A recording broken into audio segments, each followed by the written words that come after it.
வணக்கம். இது kids Tamil stories வழங்கும் ஆடியோ கதைகளின் தொகுப்பு. அனிமேஷன் மூலம் கதைகளை பார்த்தே பழக்கப்பட்ட நம் குழந்தைகளிடம் கதைகளை கேட்கும் திறனை வளர்க்க வேண்டும்.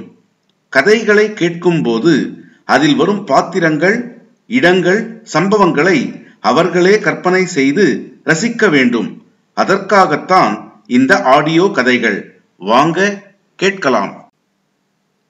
குழந்தைகளே, நாம இப்ப கேட்க போற கதையுடைய பெயரு 3 சவால்கள்.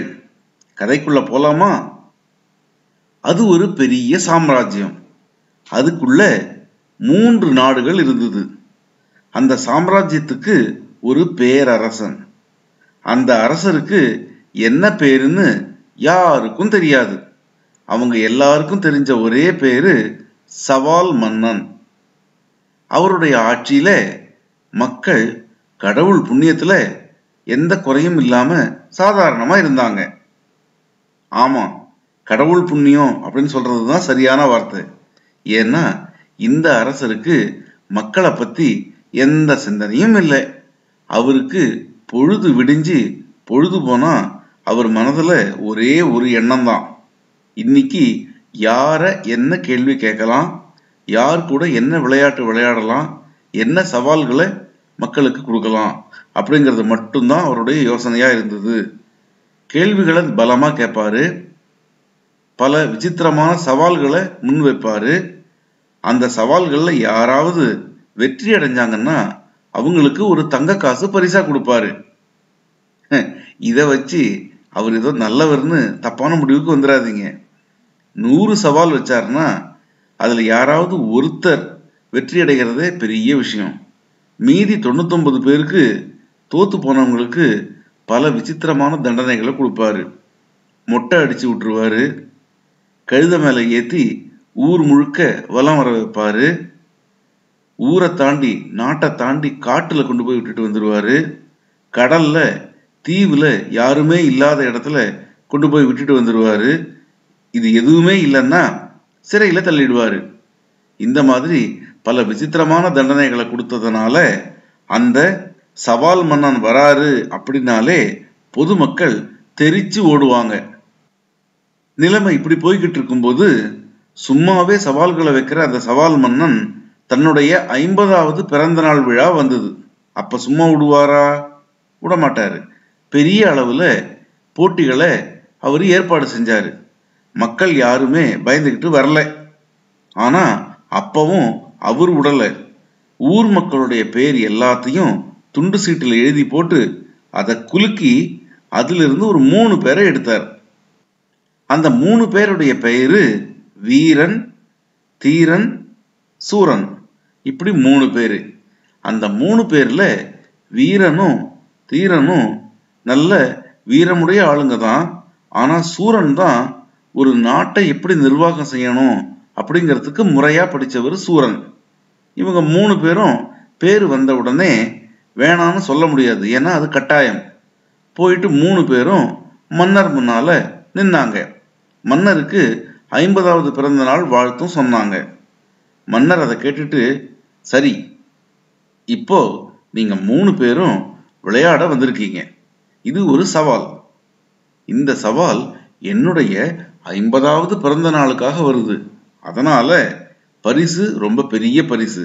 என்ன தெரியுமா அப்படின்னு கேட்டாரு. சொல்லுங்க அரசே அப்படின்னு இவங்க கேட்டாங்க. அதுக்கு அவர் சொன்னாரு, இந்த சவால்ல யாரு வெற்றி அடைகிறீங்களோ அவங்களுக்கு என்னுடைய 3 நாடுகள்ல ஒரு நாடை கொடுத்துருவேன். அவங்க அந்த ஒரு நாட்டுக்கு அரசனாயிடலாம். இப்படி சொன்ன உடனே பொதுமக்கள் மத்தியில ஒரே சலசலப்பு. அப்படி ஒரு நாட்டை கொடுக்கிற அளவுக்கு சவால் என்ன சவாலா இருக்க முடியும் அப்படின்னு எல்லாரும் யோசிச்சாங்க. சவால் மன்னன் சொன்னாரு, அந்த சவால் ரொம்ப எளிமையான ஒண்ணு. 3 பேரும் கதை சொல்லணும். சவால் மன்னன் சொன்னாரு, இந்த சவால் எளிமையான ஒண்ணு. 3 பேரும் ஆளுக்கு ஒரு கதை சொல்லணும். அந்த கதையில எந்த கதைக்கு வெற்றி கிடைக்குதோ அவங்க தான் வெற்றியாளர், அவங்களுக்கு ஒரு நாடு கிடைக்கும். ஆனா அந்த கதையை சொல்றதுக்கு ஒரு சில விதிகள் இருக்கு. முதல் விதி, அந்த கதை யாராலையும் நம்ப முடியாத ஒரு கதையா இருக்கணும். மற்றவங்க நம்பிட்டாங்க அப்படின்னா உடனடியா அந்த கதையை சொன்னவர் தோத்து போயிட்டாரு அப்படின்னு அர்த்தம். அதனால சொல்றவங்க நம்ப முடியாத கதையா சொல்லுங்க அப்படின்னு சொன்னார். அதுதான் விதி. முதல்ல வீரன் கதையை சொல்ல ஆரம்பிச்சாரு. கதையை கேட்கிற பார்வையாளர்கள் தீரனும் சூரனும். இவங்க 2 பேரும் என்ன எண்ணத்துல இருக்காங்க அப்படின்னா, இவர் என்ன கதையை சொன்னாலும் உடனே அதை நம்பிடணும். அப்பதான் அந்த வீரன் தோத்து போவாரு இல்லையா? அதனால அவங்க ஒரு முடிவோட தான் இருக்காங்க. வீரன் கதையை சொல்ல ஆரம்பிக்கிறாரு. பல வருடங்களுக்கு முன்னாடி என்னுடைய தாத்தா, இதோ இப்ப இருக்காரு நம்மளுடைய அரசர், அவருடைய தாத்தா கிட்ட அமைச்சரா இருந்தாரு. அப்ப அரசர் அமைச்சரா இருந்த என்னுடைய தாத்தாவுக்கு ஒரு பெரிய மாளிகைய பரிசா கொடுத்தாரு. அந்த மாளிகை ரொம்ப ரொம்ப ரொம்ப பெரிய மாளிகை. எப்படின்னு பார்த்தா, ஒரு நாள் ஒரு சின்ன கண்ணுக்குட்டி அந்த மாளிகையுடைய வாசல்ல இருந்து புறப்பட்டு சுத்தி ஓட ஆரம்பிச்சது மாளிகையை. அது ஒரு முழு ரவுண்டு அந்த மாளிகையை வந்து எங்க ஆரம்பிச்சதோ அங்க வந்து நிற்கும் போது, அதாவது மாளிகையை ஒரு சுற்று முழுசா சுத்தி புறப்பட்ட இடத்துக்கு அது வந்து நின்ன நேரத்துல அந்த சின்ன கண்ணுக்குட்டி ஒரு வயசான மாடா மாறி இருந்தது. அப்படின்னா ஒரு முழு ரவுண்டு வரத்துக்கு எத்தனை வருடங்கள் ஆயிருக்கும் பாருங்க. அப்படின்னா அந்த மாளிகை எவ்வளவு பெருசா இருக்கும்ன்றத பாருங்க அப்படின்னு சொன்னாரு. இத கேட்டு வீரனும் சூரனும், கண்டிப்பா இது நம்ம சவால் மன்னருடைய தாத்தா பரிசா கொடுத்த மாளிகை அப்படின்னா அது நிச்சயமா பெருசாதான் இருக்கும். இதுல நம்புறதுக்கு நிச்சயமா ஒரு முகாந்திரம் இருக்கு. நாங்க நம்பாம இருக்க மாட்டோம். இந்த கதையை நாங்க நம்புறோம். உண்மையில இது கதையே இல்லை, ஒரு நடந்த நிகழ்ச்சி தான் அப்படின்னு சொல்லிட்டாங்க. உடனே வீரனை மொட்டை அடிச்சு கொண்டு போய் எங்கேயோ விட்டுட்டு வந்துட்டாங்க. அடுத்தது கதை சொல்ல வேண்டிய முறை தீரனுடையது. தீரன் கொஞ்சம் யோசிச்சாப்புல. ஏற்கனவே கதையை சொன்னா இவங்க எல்லாம் கதையை நம்பி நம்பி நம்மளை காலி பண்ணிடுறாங்க. சரி, முடிஞ்ச வரைக்கும் நம்ப முடியாத கதை ஒண்ணா சொல்லுவோம் அப்படின்னுட்டு, அந்த காலத்துல எங்க தாத்தாவுக்கு ஒரு வீடு இருந்தது, பெரிய வீடு. அந்த வீட்டுக்கு நாங்க எப்பவாவது ஓய்வு கிடைக்கும் போது போவோம். அந்த வீட்டுல தாத்தா எல்லா இடத்தையும் எங்களுக்கு நல்லா சுத்தி காட்டுவாரு. ஆனா அவரு என்னை கூப்பிட்டு சொன்னாரு, டேய் தம்பி, எங்க வேணா போ, ஆனா அதோ கடைசியில ஒரு அறை இருக்குல்ல, அந்த அறைக்குள்ள மட்டும் போயிடாத அப்படின்னு என்ன எச்சரிக்கை செஞ்சாரு. அவர் செஞ்சதுனாலேயே எனக்கு அந்த அறைக்குள்ள எப்படா போவோம் அப்படின்னு காத்துக்கிட்டு இருந்தேன். ஒரு நாள் இரவு நேரம் யாருமே இல்லை. நான் போயிட்டு அந்த அறையை திறந்து உள்ள பார்த்தா ஒரு பெரிய கோழி. ஒரு முழு அறைக்கு அந்த ஒரு கோழி மட்டும்தான் நிக்க முடியும், அந்த அளவுக்கு பெரிய கோழி. நான் போய் கதவை திறந்ததுனால அந்த கோழி அந்த அறையை விட்டு வெளியில வந்துருச்சு. நானும் அது பின்னாலேயே துரத்திக்கிட்டு வந்தேன். அது அந்த மாளிகையுடைய தோட்டத்துல போய் நின்னுது. அங்க நின்ன அந்த கோழி உடனடியா முட்டைகளை போட ஆரம்பிச்சது. ஒரு முட்டையும் அவ்வளோ பெருசா இருக்கும். விழுந்த வேகத்துல முட்டைகள் எல்லாம் உடைஞ்சு அதுல இருந்து பெரிய பெரிய கோழி குஞ்சுகள் வெளியில ஓட ஆரம்பிச்சது. இந்த முட்டையுடைய ஓடு அந்த கோழி குஞ்சுகள்லாம் வெளியில வந்ததுனால ஒண்ணு மேல ஒண்ணு அப்படியே குவிய ஆரம்பிச்சது. நானும் அந்த முட்டை ஓடுகள் மேல விளையாட்டா ஏறினேன். ஏற ஏற ஏற எத்தனை முட்டைகள் அது போட்டிருக்கும், அது முட்டையுடைய ஓடுகள் எவ்வளோ உயரத்துக்கு அடுக்கப்பட்டிருக்கும் அப்படின்னா, நான் அந்த முட்டை ஓடுகள் மேல ஏறிக்கிட்டே இருந்து திடீர்னு நிமிர்ந்து பார்த்தா நிலா. நான் நிலா உள்ளே நுழைஞ்சிட்டேன். நிலா உள்ள நுழைஞ்சேன்.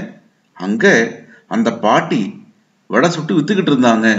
அவங்க கிட்ட ஒரு வடையும் வாங்கி சாப்பிட்டுட்டு கொஞ்ச நேரம் உட்காந்து பேசிட்டு அதுக்கப்புறமா திரும்ப முட்டை ஓடு மேல காலை வச்சு ஒண்ணா கீழே இறங்கி இறங்கிட்டு என்னுடைய தாத்தாவுடைய மாளிகைக்கு வந்தேன். அதன் பிறகு நான் என் தாத்தா வீட்டிலிருந்து எங்க வீட்டுக்கு வந்துட்டேன். இது நடந்து பல வருஷங்கள் ஆச்சு அப்படின்னு தீரன் சொல்லி முடிச்சாப்ல. தீரனுடைய எதிர்பார்ப்பு அந்த சூரன் நடக்கவே நடக்காது, இதை நான் நம்ப மாட்டேன் அப்படின்னு சொன்னா நாம வெற்றி அடையலாம் அப்படின்னு எதிர்பார்த்தாரு. அதுக்கு சூரன், பலே நல்ல கதையை சொன்னிருக்கீங்க, உண்மையில இது கதையே இல்லை, இதை நான் நம்புறேன். நல்ல வேளைப்பா, இரவு நேரத்துல கொஞ்சம் கொஞ்சமா மேலே ஏறி நிலா கிட்ட போனேன். இதுவே தெரியாம பகல் நேரத்துல நீ அந்த கதவை திறந்து பகல் நேரத்துல முட்டை ஓடு மேல ஏறி இருந்தா சூரியனை போய் தொட்டு பார்த்துட்டு வந்திருப்ப. அப்ப நீ ரொம்ப கருப்பா போயிருப்ப. நல்ல வேளைப்பா, உன்னுடைய நல்ல நேரம், நீ இரவு நேரத்துல ஏறினதுனால நிலாவை பார்த்துட்டு வந்த, நான் நம்புறேன் அப்படின்னு சொல்லிட்டாரு. தீரனும் தோத்து போனதுனால அவரை கொண்டு போய் ஆள் இல்லாத தீவுல விட்டுட்டு வந்துட்டாங்க. இப்ப 3வது முறை நம்ம சூரனுடைய கதை சொல்ற முறை. சூரன் கேட்டாரு, இவங்க 2 பேரையும் வெளியில அனுப்பிட்டீங்க, இப்ப எனக்கு பார்வையாளர் யாரு, நான் யாருக்கு கதை சொல்ல அப்படின்னு கேட்டாரு. அதுக்கு அந்த சவால் மன்னன், நானே இருக்கனேப்பா, எனக்கு சொல்லு, நான் சொல்றேன், அந்த கதையை நம்புறதா வேணாமா அப்படின்னு அப்படி சொன்னார். சூரனுக்கு இருந்த கொஞ்சம் நஞ்ச நம்பிக்கையும் போச்சு.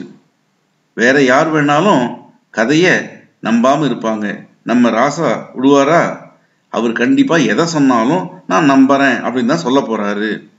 அதனால உண்மையிலேயே அவர் நம்பாத அளவுக்கு ஒரு கதையை சொல்லணும் அப்படின்னு நினைச்சுக்கிட்டு சூரன் கதையை ஆரம்பித்தார். அவர் சொன்னாரு, ஒரு 100 வருடங்களுக்கு முன்னாடி என்னுடைய தாத்தா காலத்துல ராசாவா இருந்தப்ப அப்படின்னு ஆரம்பிச்சாரு. உடனே இந்த சவால் மன்னன் கேட்டார், யாரு, என்னுடைய தாத்தா ராசாவா இருந்தப்போவா? அதுக்கு சூரன் சொன்னாரு, இல்லைங்க ராசா, அப்ப 100 வருடத்துக்கு முன்னால ராஜாவா இருந்தவர் என்னுடைய தாத்தா. உடனே சவால் மன்னர் என்னது அப்படின்னு ஆரம்பிச்சாரு. சரி சரி, நீ சொல்லு அப்படின்னு விட்டார். தீரன் கதையை தொடர ஆரம்பிச்சார். என்னுடைய தாத்தா ராசாவா இருக்கும்போது அவர் நல்லா ஊரை பார்த்துக்கிட்டாரு, நாட்டை நல்லா ஆண்டாரு. ஆனா என்னுடைய அப்பா கொஞ்சம் பொறுப்பு இல்லாம ஊரை சுத்திக்கிட்டு இருந்தாரு. ஒரு ராஜாவா வளர்றதுக்கு உண்டான தகுதிகள் அவருக்கு அந்த அளவுக்கு இல்லை. அதனால எங்க தாத்தாவுக்கு ரொம்ப கோபம் அவர் சொன்னாரு, ஒரு பிச்சைக்காரனை அடுத்தது நான் ராஜாவா ஆக்கினாலும் ஆக்குவனே தவிர என்னுடைய பையனான உனக்கு இந்த நாடு கிடையாது. இப்படி அவர் சொன்ன உடனே அந்த நாட்டுல இருந்த எல்லா பிச்சைக்காரங்களும் அரண்மனை வாசல்ல கூட்டமா நின்னாங்க. நின்னுட்டு எனக்கு ராஜ்யத்தை கொடுன்னு எங்க தாத்தாவை பார்த்து கெஞ்ச ஆரம்பிச்சாங்க. இதனால என்ன செய்யறதுன்னு புரியாம குழம்பி போன என்னுடைய தாத்தா ஒரு யானை கையில மாலையை கொடுத்து, அந்த யானை யாருக்கு மாலை போடுதோ அவங்கதான் ராஜா அப்படின்னு சொன்னாரு. அந்த மாதிரி யானை கொண்டு ஒருத்தர் கழுத்துல மாலை போட்டுது. அது யார் தெரியுமா? உங்களுடைய அப்பா கழுத்துல அப்படின்னு இந்த சவால் மன்னன் கிட்ட சொல்றாரு. சவால் மன்னனுக்கு பயங்கர அதிர்ச்சி. இருந்தாலும் வெளியில காட்டிக்காம தொடர்ந்து சொல்லு அப்படின்னு சொன்னார். இந்த மாதிரி உங்க அப்பா கழுத்துல யானை மாலை போட்ட உடனே எங்க தாத்தா சொன்னாரு, இதோ பாருப்பா, என்னுடைய காலத்துக்கு பிறகு நீதான் அரசர், என் பையன் அரசன் இல்ல, நீ முழுக்க ஆட்சி செய்யலாம். உன்னுடைய காலத்துக்கு பிறகு உன்னுடைய பையனும் ஆட்சி செய்யலாம். ஆனா என்னைக்கு உன்னுடைய பையனுக்கு 50 வயசு ஆகுதோ அன்னைக்கு நீங்க என் பரம்பரையில யார் அப்ப இருக்காங்களோ அவங்க கிட்ட ஆட்சியை திருப்பி கொடுத்துடணும் அப்படின்னு ஒரு ரூல் சொன்னாரு. அதுக்கு உங்க அப்பாவும் சரி அப்படின்னு சொல்லிட்டு அப்ப இருந்து அவரு அரசரா மாறினாரு. நல்லாவே அரசாட்சி செஞ்சாரு. அவருடைய காலத்துக்கு பிறகு நீங்க அரசரா ஆனீங்க. நீங்களும் அருமையா ஆட்சி செஞ்சுக்கிட்டு இருக்கீங்க. இதோ இப்ப உங்களுக்கு 50 வயசு இன்னையோட ஆச்சு. இன்னைக்கு தானே உங்களுக்கு 50வது பிறந்த நாள். அதனால இதோ நான் வந்துட்டேன், இந்த நாட்டுடைய உண்மையான வாரிசு நான் வந்துட்டேன். என்கிட்ட தயவு செஞ்சு இந்த 3 நாட்டையும் திருப்பி கொடுத்துருங்க அப்படின்னு கேட்டார். குழந்தைகளே, 3 சவால்கள் கதையுடைய பகுதி 1 இதோட முடிஞ்சது. சூரன் தன்னுடைய சவால்ல வெற்றி அடைஞ்சாரா, நாட்டை கைப்பற்றினாரா? இத தெரிஞ்சுக்கணும் அப்படின்னா பகுதி 2 லிங்க் டிஸ்கிரிப்ஷன் பாக்ஸ்ல இருக்கு. அதை கேளுங்க, ரசிங்க. உங்களுக்கு இந்த கதை பிடிச்சிருந்ததா? பிடிச்சிருந்தது அப்படின்னா லைக் பண்ணுங்க, உங்களுடைய நண்பர்களுக்கும் ஷேர் பண்ணுங்க. தொடர்ந்து கதைகளை கேட்க நம்ம சேனலை சப்ஸ்கிரைப் பண்ணுங்க. உங்களுடைய கருத்துக்கள், எதிர்பார்ப்புகள் எதுவா இருந்தாலும் கமெண்ட் பாக்ஸ்ல போஸ்ட் பண்ணுங்க. நன்றி.